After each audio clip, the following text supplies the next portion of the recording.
माननीय सदस्य बिराजी, अब आप। सभापति, मेरा 1 मिनट और बोलने दीजिए सर। कितनी होगा अब? बजट 2022-23 पे बोलने का मौका दिया, इसके लिए धन्यवाद।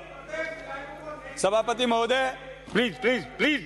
राजस्थान के इतिहास में पहली बार एक शानदार बजट हमारी सरकार ने देने का काम किया। सभापति महोदय, अभी पूरे दिन से जो मैं बजट पे बहस सुन रहा था, पक्ष और प्रतिपक्ष की, अच्छी बात का हमेशा प्रतिपक्ष को भी समर्थन करना चाहिए।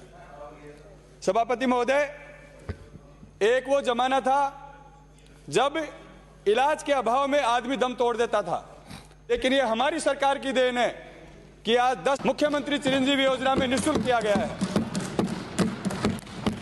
सभापति महोदय, बाहर के स्टेटों के लोग भी राजस्थान की मेडिकल सुविधाओं से इतने खुश हैं कि यहां पे इलाज कराने के लिए आते हैं। सभापति महोदय, इसके अलावा पिछले बजट में जब डिमांड चल रही थी, मैंने एक मांग की थी कि सबसे ज्यादा पीड़ित अगर कोई व्यक्ति है प्लीज साइलेंस, तो इस राजस्थान में विधवा और उसके बच्चे जो पालनहार योजना में आते हैं। सभापति महोदय, हम राजनीतिक लोग हैं, रोज कहीं ना कहीं मौत मरण में हम लोगों का जाना होता है। ऐसे ऐसे परिवार में हमने देखे जिनकी विधवा के लिए वो भी विकलांग है, उसके बच्चे भी विकलांग हैं, उनके पास खाने के लिए दाने की व्यवस्था नहीं है।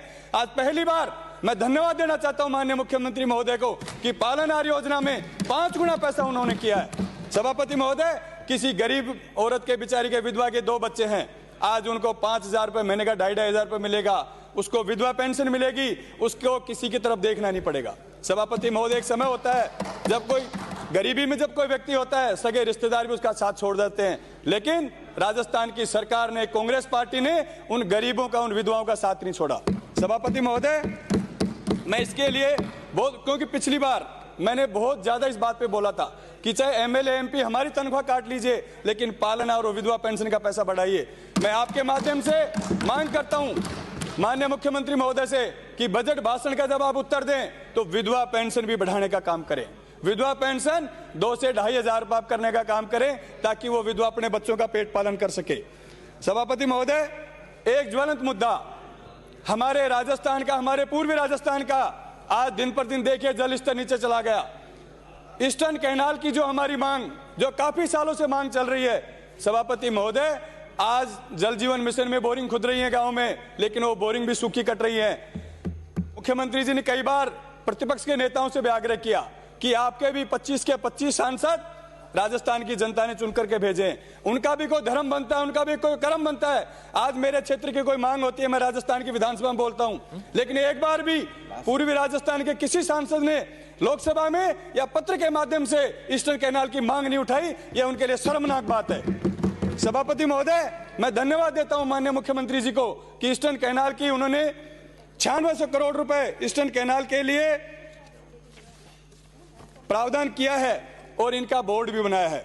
सभापति महोदय, एक कर्मचारी जो पूरी जिंदगी सरकार की नौकरी करता है, पूरी जिंदगी मेहनत करता है, और हम गांव में देखते हैं रोज कि जब वो रिटायरमेंट होता है, उसकी पेंशन आती है, उसके 2 बेटे 3 बेटे होते हैं, वो उस पेंशन को बराबर बांट लेते हैं। जब उसका रिटायरमेंट का जो पैसा आता है, फिर वो बुढ़ापे में अकेला परेशान होता रहता है। लेकिन मैं धन्यवाद देता हूं इस बात के लिए कि वापस पुरानी पेंशन स्कीम हमारी लागू की, उन कर्मचारियों का मान और सम्मान वापस लौटाने का काम किया हमारी सरकार ने। सभापति महोदय, अभी रीट का काफी दिनों से जो आंदोलन चल रहा है, आप देखिए कि हमारी सरकार ने रीट की परीक्षा रद्द भी की और डबल पद करते हुए 62,000 पदों को वापस से भर्ती करने का काम किया, जो अभी जिसकी डेट भी आज मैं सुबह अखबार में पढ़ रहा था कि वापस उसकी डेट भी डिक्लेयर हो चुकी है। और अभी थोड़ी देर पहले मैं सुन रहा था कि कृषि मंडी की सड़कों की बात हो रही थी।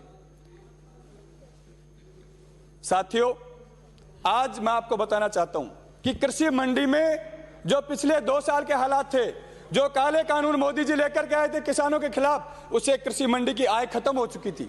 मैं कई बार मंडी से मेरा भी नाता पड़ा, मैं भी कई बार सड़कों के लिए मैंने बात की। उन्होंने कहा हमारे पास ये कानून आने के बाद कर्मचारियों को तनख्वाह देने के पैसे नहीं है। ये तो धन्यवाद देता हूं उन किसानों को, उनकी शहादत को नमन करता हूं कि उनकी शहादत की वजह से वापस वो काला कानून मोदी जी को वापस लेना पड़ा।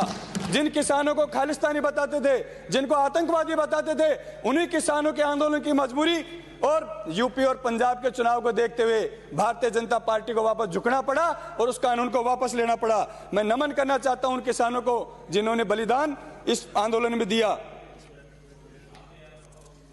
और इसके अलावा जो विद्युत कनेक्शन, जो हमारे किसान भाई लगातार जिन कनेक्शनों को लेकर के परेशान रहते थे कि 2012 तक के कनेक्शन देने का जो पहले प्रावधान था उसको बढ़ा करके आज तक 2022 तक के जो भी जितने भी कनेक्शन